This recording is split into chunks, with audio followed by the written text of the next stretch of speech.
good of a job as he could, but Rhaenys really is the one that kind of takes the cake here. Just simply because she could have ended the war before it started. And on top of that, she was able to escape her room with the help of Sir Eric with an E. And then instead of running away, she took it upon herself to blend in with the crowd, go down the dragon pit, burst that shit out, and make her way out of there and go fly off. So, of all the fucking plans, hers was the one that took the least amount of thought and just was a reaction and ended up being the most important going forward. So, I'm giving the trophy to Rhaenys here with the execution of plans, man. Cannot give the trophy to Rhaenys for execution of plans because she could have ended it right there. Her execution was absolutely awful. I would fail her on execution. No, she fucking failed. She could have burned them all to the ground right there, and she decided not to. Now, I think this actually leads me into my debate, which I'm going to throw this back at you here. Why the fuck do you think she didn't burn everyone to the ground? Well, we hear what her stupid explanation is next episode. And I don't think it's going to ruin terribly too much if we mention it here, but she said it wasn't my war to start.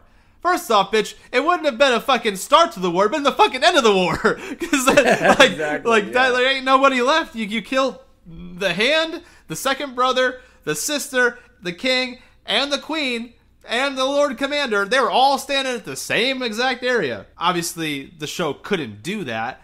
And I think it's also really important to notate, and we'll talk about this in, I think, 2 weeks when we do a little bit of a compare and contrast between the passages in Fire and Blood that align with Season 1 here of House of the Dragon. But this actually never happens in Fire and Blood. This is a complete addition by the show. So I think it was a really cool addition. I'm a really big fan of the addition. But the fact of the matter is, Rhaenys was not there. They did not bust through the door, through the floor with the dragon in Fire and Blood. In this moment, in this instance, so we knew that it had to continue forward, especially since how that just never happened. And this was a purely cool addition from the screenwriters. That's awesome. I enjoy that. In terms of why she didn't burn them, I think a reasoning's dumb, but I think we had to have the fun of having these things go toe to toe, right? I think that was all what this is all leading up to, the greens and the blacks. But what I say is, and why I still give Rhaenys the trophy here, is because regardless of her not burning them to the ground and not killing them and, letting them live, without Rhaenys, when the fuck does Rhaenyra find out that Viserys is dead? You know what I mean? She's got no idea. So maybe you think that Sir Eric with the E swims his way over there or whatever and maybe ends up telling her eventually.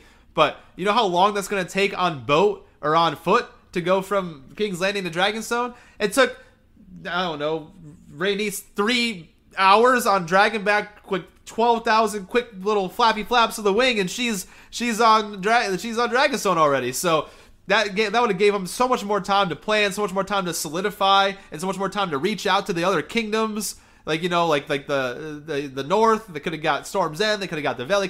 They could have sent out all these ravens before Rhaenyra even knew that her dad was dead without Rhaenys. So Rhaenys, regardless if she killed these fuckers or didn't kill them, without her doing what she did, the Greens would have an insurmountable head start, and that's why I'm giving Rhaenys the trophy here with these plans. Because on top of it, she had no time to think about it. She threw the shit together on the fly. It's like, shit, I'm just gonna wing it and see what happens. So you know what? For a slapstick plan, wasn't so bad.